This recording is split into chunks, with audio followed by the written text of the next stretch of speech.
پێمان ڕاگەیاندون کە مەفروزە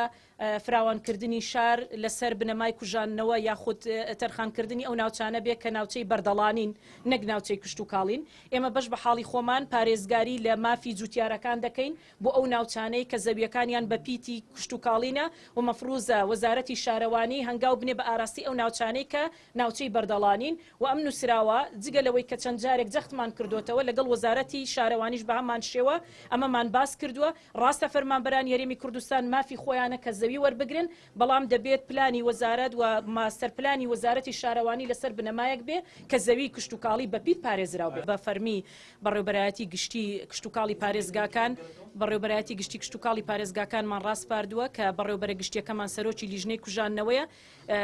لەسەر بابەتی کوژانەوەی زەویە کشت و کاڵیەکان نابێت ئێمە یعنی مساومە بکەین و لە هەمان کاتیشدا خۆتان دەزانن قانونیەن بە قانون وەزارەتی شارەوانی بۆی هەیە داوای کوژانەوەی زەوی بکە، ئەمە قانونە. یعنی ئەگەر شوێنێک بۆ نمونە لە سنووری شارەوانیەک ناوچە بەردەڵانیەکان نەبێت بەڵام ناچار بێ کە پەنا باتە بەر زەوی کشت و کاڵی دەتوانێت داوا بکە بە قانون و ئێمەش لە چوارچێوەی یاسا و ڕێنمایە بەرکارەکان دەتوانین مامەڵەی کوژانەوەیان بۆ ئەنجام بدەین. بەڵام ئێمە وەکو خۆمان جەختمان کردوتەوە لەو ناوچانەی کە شوێنی بەردەڵانی هەیە و زەوی بەردەوڵانی هەیە بە هیچ جۆرێک نابێت زەوی کشت و کاڵیەکان بەکاربهێنرێن. ئەمە نەک تەنها بۆ ئەو ناوچەیە بۆ هەموو هەرێمی کوردستان بە هەمان شێوە مامەڵەمان کردووە.